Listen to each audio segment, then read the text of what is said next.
जिन माननीय सदस्यों को आज नियम 377 के अधीन मामले को उठाने की अनुमति प्रदान की गई है, वो अपना मामलों के अनुमोदित पाठ को तुरंत व्यक्तिगत रूप से सभा पटल पर रख दे। आइटम नंबर 17 एंड 18 एक साथ ली जाएगी। अनुदानों की पूरक मांगे, अतिरिक्त अनुदानों की पूरक मांगे। श्री गौरव गोगोई जी। आदरणीय सभापति महोदय, मैं आपका आभार प्रकट करता हूं और आशा करता हूं कि जब हम इस महत्वपूर्ण विषय पर चर्चा शुरू करने वाले हैं तो आदरणीय वित्त मंत्री निर्मला सीतारामन जी भी उचित समझेंगे कि वो यहाँ पे आके विभिन्न राजनीतिक दलों के सदस्यों की बातें और जनता की बातें स्वयं सुनने का वो प्रयत्न करेंगी। ये सप्लीमेंट्री ग्रांट्स लगभग इस पे 80 ग्रांट हैं, 4 अप्रोप्रिएशन है और लगभग 1,19,000 करोड़ का ये सप्लीमेंट्री ग्रांट्स हैं। सर, मैं सबसे पहले इस सप्लीमेंट्री ग्रांट के संदर्भ में कुछ मैं कहना चाहूंगा। सर, अगर कुछ ही दिन पहले Q2 GDP के डाटा जनता के सामने प्रकाशित हुई और उसमें कुछ अगर आप उसके गहराई में जाएंगे तो कुछ चिंताजनक विषय आपको मिलेंगे। विशेष रूप से कृषि क्षेत्र में इस बार हमारा Q2 GDP इतना अच्छा नहीं हुआ है। GDP जो हमारा, अगर आप उसमें एग्रीकल्चर के सबसेक्शन में जाएंगे तो उसमें कटौती हुई है, ग्रोथ की बजाय उसमें आज रिग्रेशन हुआ है और इसके कारण जो वर्तमान की जो बारिश, मॉनसून, एल नीनो इफेक्ट है उसका प्रभाव हमको दिख रहा है। तो ऐसे संदर्भ में मैं आशा करता था कि जो ही सरकार ने इस सत्र के पूर्व MGNREGA के लिए शायद उन्होंने अतिरिक्त वित्तीय राशि मांगा होगा, लेकिन जितना उन्होंने राशि अभी तक MGNREGA के लिए रखा है वो संतोषजनक नहीं है और मैं अपेक्षा करूंगा कि इस सप्लीमेंट्री ग्रांट में वो MGNREGA के लिए अतिरिक्त रकम वो लाएंगे, क्योंकि आज भी MGNREGA का बहुत डिमांड आज हमारे देश में दिख रहा है और वो आपके डेटा में भी है कि डिमांड जो MGNREGA का है पिछले वर्ष की तुलना में डिमांड बढ़ा है, घटा नहीं है। दूसरी बात मैं ये कहना चाहूंगा आदरणीय सभापति महोदय, हम सेंसस 2021 का भी हम बार-बार विवरण चाहते हैं इस सरकार से। आज से लगभग 1-1.5 वर्ष पहले मुझे याद है कि आदरणीय वित्तीय मंत्री निर्मला सीतारामन जी ने अपने वित्तीय भाषण में, बजट स्पीच के भाषण में सेंसस के लिए उन्होंने कुछ राशि एलोकेट किया था, लेकिन उसके पश्चात जो कि अब कोविड भी खत्म हो गया है, लगभग 2 साल हो गए, लेकिन सेंसस 2021 जो होना है उस पे अभी तक हम सरकार की तरफ से कोई हम ठोस कदम नहीं देख पा रहे। बजट पे भी कोई विवरण नहीं देख पा रहा इस साल में, ना सप्लीमेंट्री ग्रांट्स में। तो सेंसस जिसपे बार-बार हम ये मांग कर रहे हैं, देश की जनता ये मांग कर रही है कि हमारा एक कास्ट सेंसस होना चाहिए, पूरे कास्ट डेटा आना चाहिए। तो हम चाहते हैं कि ये सरकार 2021 जो हमारा सेंसस है उसमें कब प्रकाशित करेगी, उस पर स्पष्टीकरण आज हमारे वित्तीय मंत्री इस पे दे। तीसरी बात ये यहाँ पे हम देखना चाहते थे कि सर, बहुत दुख की बात है कि ये देश है जिसपे हमारे आदरणीय पूर्व प्रधानमंत्री लाल बहादुर शास्त्री जी ने कहा था, जय जवान जय किसान। किसान की बात तो मैंने कर दी है कि किसान आज क्लाइमेट चेंज और विभिन्न परिस्थितियों से लड़ रहा है और उसकी अवस्था अच्छी नहीं है, लेकिन जवान के साथ भी आज ये सरकार अन्याय कर रही है।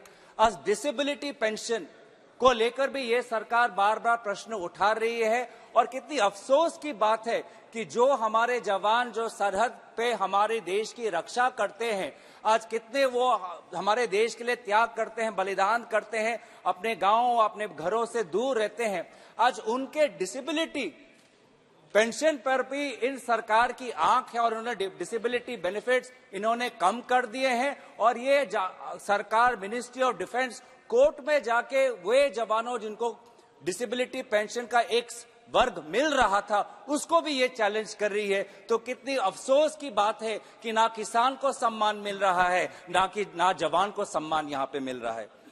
इसी संदर्भ में मैं कहना चाहूंगा कि आज आपने अग्निवीर की ये स्कीम लाए हैं, लेकिन अलग अलग हमारे प्रदेशों में सैनिक स्कूल की एक मांग हो रही है और मेरे ही प्रदेश में असम में बार बार हम ये मांग कर रहे हैं। भूमि भी हमने ठीक कर दिया है कि गोलाघाट डिस्ट्रिक्ट में एक दूसरा सैनिक स्कूल होना चाहिए, जिसका विवरण हमारे इससे पहले मनोहर लाल पर्रिकर जो देश के रक्षा मंत्री थे उन्होंने उसका विवरण किया है। वहां के असम के राज्य सरकार के बजट में भी उल्लेखित है कि दूसरा सैनिक स्कूल गोलाघाट डिस्ट्रिक्ट में होना है, लेकिन आज तक हमने जमीन पर कोई भी हमने परिवर्तन नहीं देखा, कोई काम नहीं देखा।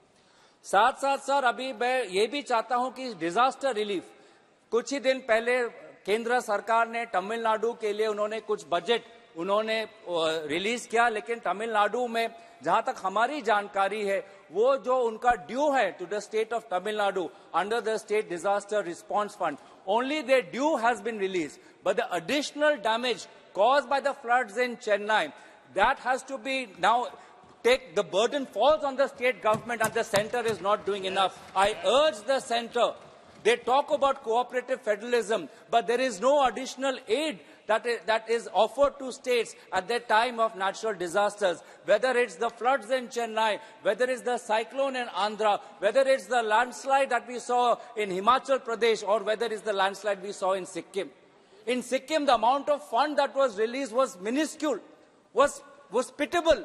आप लोग east, act east, north east की बात करते हैं, लेकिन जब सिक्किम में बड़ा नेचुरल डिजास्टर, एक डेवस्टेशन हुआ, लोगों की जान चली गई, the amount of fund that was released was miniscule. I urge this central government in the spirit of cooperative federalism कि जब किसी राज्य में आपदा आती है तो तुरंत जो ड्यू है वो तो रिलीज करे, लेकिन अतिरिक्त जो रीएम्बर्स करना चाहिए स्टेट को वो भी ये करे। इस बात को मैं आपके सामने मैं रखना चाहता हूं। ये भी मैं बात रखना चाहता हूं कि इस सप्लीमेंट्री ग्रांट्स में मैं नेशनल हाईवे का भी मैं उल्लेख करना चाहूंगा। असम में नेशनल हाईवे आईडीसीएल का एक ऑपरेशन बनाया गया है, लेकिन किसी प्रकार से काम आज जमीन पर उनका अच्छा नहीं है, संतोषजनक है और संतोषजनक नहीं है और बहुत प्रश्न उठ रहे हैं। आज नुमलीगढ़ से डिब्रूगढ़ को 4 लेन हाईवे है, टियोक शिवसागर पार्ट में कुछ काम ही नहीं हुआ है। वहां पे जो एक्सपेंशन का फेज 1 काम हो गया है, लेकिन वो फेज 1 काम फेज 1 पे ही रह गया है, फेज 2 फेज 3 अभी तक हुआ नहीं है। तो बहुत अफसोस की बात है, जो अपर असम जहां पे टूरिस्ट पर्यटक आते हैं, आज वहां पे किसी प्रकार का काम वहां पे हुआ नहीं है।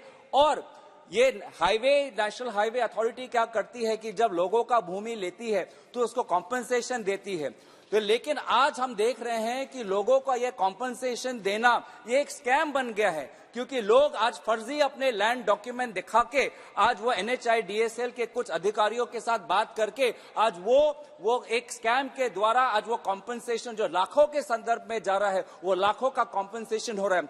विशेष रूप से हम कार्बी आंगलोंग में ये देख रहे हैं, NH29 में पारोख्वा लाहौरजान के एरिया में बहुत से फर्जी लोगों को उन्होंने वहां पे एक फर्जी लैंड डॉक्यूमेंट दिखा के नेशनल हाईवे अथॉरिटी से बहुत रकम ले लिया है। मैं चाहता हूं कि आज ये रिकॉर्ड पे जाए और NHIDCL पे ये इंक्वायरी बैठे कि कहां उन्होंने इस प्रकार के फर्जी काम किए हैं।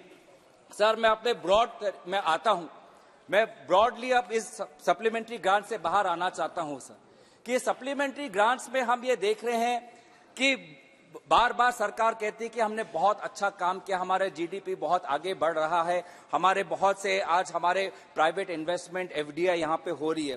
लेकिन सर देश की जो असली अवस्था है, देश की जो वास्तविकता है, वो हमने कुछ दिन पहले उत्तराखंड में देखा। उत्तराखंड में क्या देखा सर कि केंद्र सरकार का एक 12,000 करोड़ का एक प्रोजेक्ट था टनल बनाने का, एक सुरंग बनाने का। उस सुरंग में हमारे लगभग 40 मजदूर लगभग 2 हफ्ते वो आज वहां पे फंस गए थे। और वो फंसने का कारण क्या था कि टनल निर्माण करते हुए जो एक एस्केप पैसेज होना चाहिए था कंस्ट्रक्शन वर्कर्स के लिए, लेबर वर्कर्स के लिए, वो एस्केप पैसेज उनके लिए नहीं था। तो ये तो मैं आभार प्रकट करता हूं विभिन्न एजेंसियों का, राज्य सरकार, केंद्र सरकार, वो सारे वो लोग जिन्होंने उन 41 लेबर वर्कर्स को बाहर निकाला। लेकिन क्या इंक्वायरी होगी कि उत्तराखंड के ये सिलखिया टनल में ऐसा क्यों हुआ कि टनल के कोलैप्स होना पड़ा? एस्केप पैसेज क्यों नहीं था? क्या इंक्वायरी होगी? या क्या हम दोबारा उन मजदूरों को भूल गए हैं? कि यही आज सच्चाई है। हम करोड़ों का प्रोजेक्ट बना के सरकार हाईवे तो बनाती है, लेकिन जो इंक्वायरी होनी चाहिए, जो हमको रक्षा देना चाहिए हमारे मजदूरों को, वो रक्षा हम नहीं दे पा रहे। आज भी वो जो रैट होल माइनर्स जब उन्होंने लोगों को निकाला तो उन्होंने अंत में क्या बोला? उन्होंने अंत में यह बोला कि देखिए हमने इन सारे लोगों को हमने बचाया, हम बस इतना ही सरकार से चाहते हैं कि मेरा पगार बढ़ाया जाए, मेरा वेतन बढ़ाया जाए। और यही देश की आज वास्तविकता है कि हर वो मजदूर, हर वो श्रमिक, हर वो किसान, वो चाहे शहरी इलाका हो या चाहे गांव में हो, आज बढ़ती हुई महंगाई में वो चाहता है कि सरकार मेरा वेतन बढ़ाए, सरकार मेरा वेतन बढ़ाए। अब लेकिन हम क्या देख रहे हैं? विशेष रूप से महिला का पार्टिसिपेशन आज लेबर फोर्स में घट रहा है। आज एक इनइक्वालिटी बढ़ती जा रही है। मैं चाहता हूं कि सरकार यह बताए कि क्यों आज कोविड के पश्चात 2 साल हो गए, महिला का पार्टिसिपेशन आज लेबर फोर्स में घटता हुआ क्यों आ रहा है?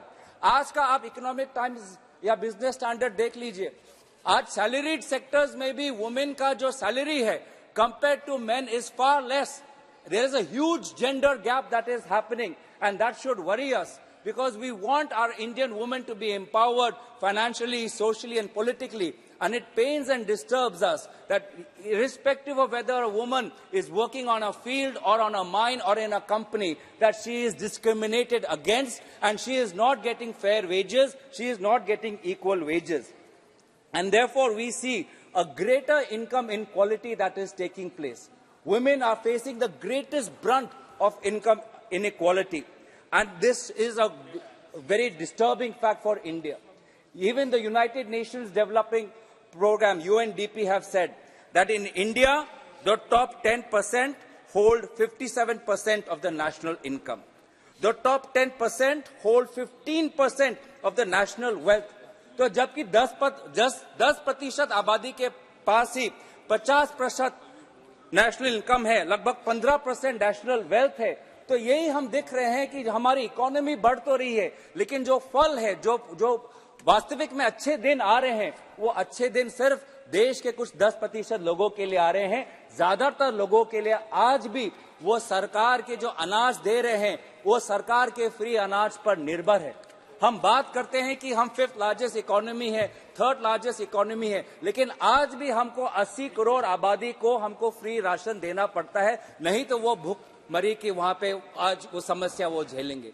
तो ये देश की सच्चाई है, इससे हमें भागना नहीं चाहिए और साथ ही साथ इस देश की सच्चाई को हमको कबूल करना चाहिए, ना कि बार बार राजनीति में हम बार ये सरकार अपना सीना ठोकती है कि कहते हमने फ्री अनाज दिया, लेकिन फ्री अनाज किस एक्ट के जरिए? वो फ्री अनाज जो दे रही है नेशनल फूड सिक्योरिटी एक्ट, जो यूपीए के दौरान वो पारित हो गया है, उस एक्ट के द्वारा आज फ्री राशन दिया जा रहा है। ये सरकार बार बार जैम ट्रिनिटी की बात करती है, ये सरकार बार बार यूपीआई की बात करती है। यूपीआई और जैम ट्रिनिटी के जो 2 मूल पहलू हैं, आधार, वो भी यूपीए के दौरान वो पूरा ढांचा वो बनाया गया। मोबाइल, लोगों के हाथ में मोबाइल, वो भी यूपीए के समय के दौरान लोगों के हाथों में mobile phone, smartphone, cheap data वो हो गया है। तो इसीलिए मैं चाहता हूं कि ये सरकार कबूल करे कि ये जो प्रगति है उसमें सारे सरकारों की भूमिका है। ये सरकार अपने जो देश का जो इतिहास है, उस देश के इतिहास को दोबारा लिखने की कोशिश ना करे, या अब देश के इतिहास को सिर्फ अपने राजनीतिक ढंग से, ढांचे से सोचने का ये कोशिश ना करे। सर, बहुत से प्रश्न इस जीडीपी में हम चाहते हैं कि अब हमारी सरकार यहाँ पे बोले कि ये यहाँ पे आज भी हमारा जो लेबर इंटेंसिव सेक्टर्स है, वो चाहे एग्रीकल्चर हो या चाहे ट्रेड, होटल्स एंड कम्युनिकेशन हो, इतनी अच्छी तरीके से परफॉर्मेंस नहीं हुए। और ये हमारे लेबर इंटेंसिव यहाँ पे इंडस्ट्रीज हैं। आज लेबर इंटेंसिव जो इंडस्ट्रीज हैं, उनकी वास्तविक स्थिति इतनी अच्छी नहीं है। मैं चाहता हूं कि सरकार बताए कि एग्रीकल्चर और trade, hotels, communication, apparel, leather, textile, ऐसे क्षेत्रों में जहां पे ज्यादातर लोग काम करते हैं, उसको बढ़ोतरी देने के लिए, ताकि लोगों को रोजगार मिले, क्या करेंगे? लोगों के वेतन बढ़े, उसके लिए क्या करेंगे? चलो मान भी लिया इस सरकार की बात, मान भी लिया कि देश आज बहुत तरक्की कर रहा है, मान भी लिया कि आज देश का जीडीपी बहुत ऊंचाई तक पहुंच गया है, मान भी लिया कि आज हमारा देश 5% जो 5वें नंबर के स्थान पे है और कुछ सालों के बाद 30वें नंबर स्थान पे है, कि देश की आर्थिक व्यवस्था अगर हम सरकार के मंत्रियों की बात सुने तो बहुत अच्छी है। तो मेरा प्रश्न यही है इस सरकार से कि अगर देश की आर्थिक अवस्था इतनी अच्छी है तो आज हमारे पेट्रोल पंप में पेट्रोल और डीजल के प्राइस घटे क्यों नहीं है? आज पूरे दुनिया में ऑयल प्राइसेस घट चुके हैं। आज हमारे पेट्रोलियम मंत्री बोलते हैं कि हम लगभग 40 देशों से तेल ले रहे हैं। हमारे विदेश मंत्री बोलते हैं कि हमारी सरकार रशिया से चीप ऑयल ले रही है। तो जब हम ये चीप ऑयल ले रहे हैं, जब हमारे पास डाइवर्सिफाइड ऑयल सप्लायर्स है, तो ये पूरा का पूरा बेनिफिट हम कंज्यूमर को क्यों नहीं दे पा रहे हैं? क्यों पहले की तरह हम 70 रुपए और 60 रुपए का तेल हम क्यों नहीं कर पा रहे? अगर हमारी आर्थिक अवस्था इतनी ही अच्छी है तो मैं इस सरकार से गारंटी मांगूंगा कि आज के इस सालों में जो शुरुआत में हमने इन्फ्लेशन देखा, दूध के दामों में जो इन्फ्लेशन देखा, टमाटर के दाम में जो इन्फ्लेशन देखा, इस साल में नहीं होगा। आज भी ये सरकार कह रही है कि इन्फ्लेशन हो सकता है, तो ये किस प्रकार का काम कर रही है ये सरकार?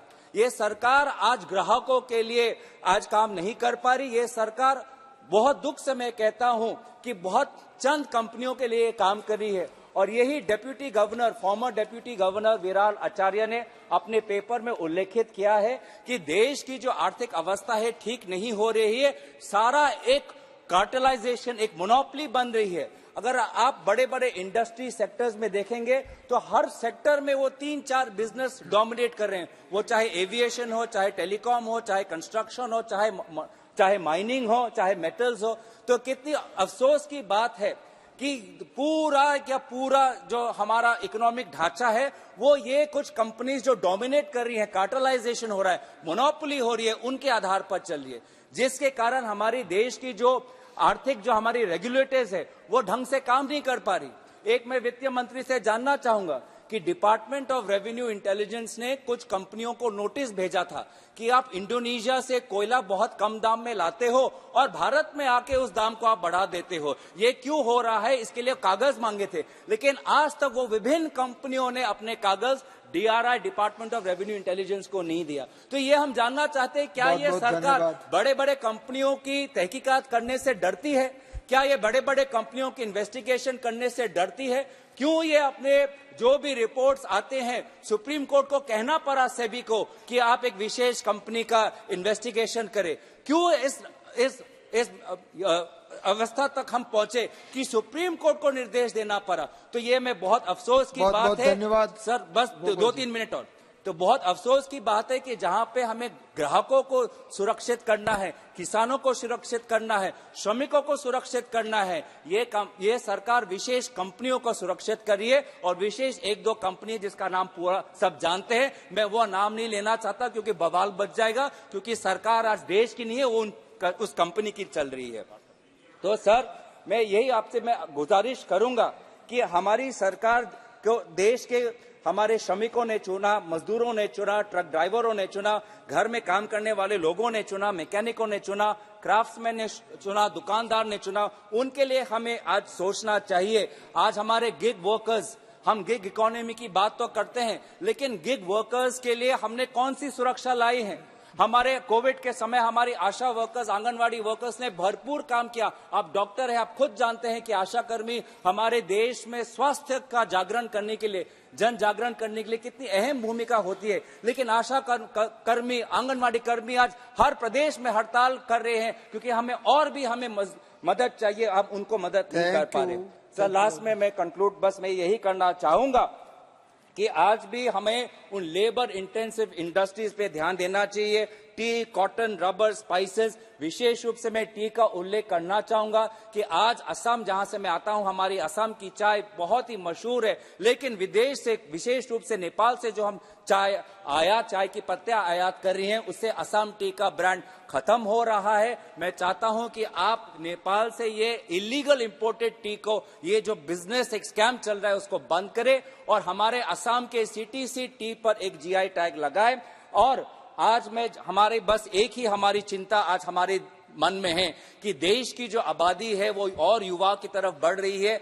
पूरा दुनिया आज उनके आबादी आज और वृद्ध की तरफ हो रहे हैं, लेकिन हम देख रहे हैं कि हमारे युवाओं को जिस प्रकार से शिक्षित होना चाहिए, उनके हाथ में जो कला होना चाहिए, उनके हाथ में जो हुनर होना चाहिए, वो आज भी नहीं हो रहा। प्रधानमंत्री कौशल विकास योजना के अंतर्गत जितना लोगों को गेनफुल एम्प्लॉयमेंट मिलना था, आज भी नहीं मिल रहा है। तो आज चाहे डॉक्टर हो, डेंटिस्ट हो, नर्स हो, क्राफ्ट्समैन हो, होटल में काम करने वाला व्यक्ति हो, हमें स्किल ट्रेनिंग पे, स्किल एजुकेशन पे और ध्यान देना चाहिए। मिनिस्ट्री को उस हिसाब से शिक्षा पे, स्किल डेवलपमेंट पे और ध्यान देना चाहिए। ये बजट, ये सप्लीमेंट्री ग्रांट्स सिर्फ बड़े कंपनियों का नहीं, सिर्फ बड़े उद्योगपति का नहीं, ये आम जनता का होना चाहिए। इन्हीं दो शब्दों के साथ मैं यहाँ पे अपना भाषण समाप्त करता हूँ। धन्यवाद। श्री निशिकांत दुबे जी।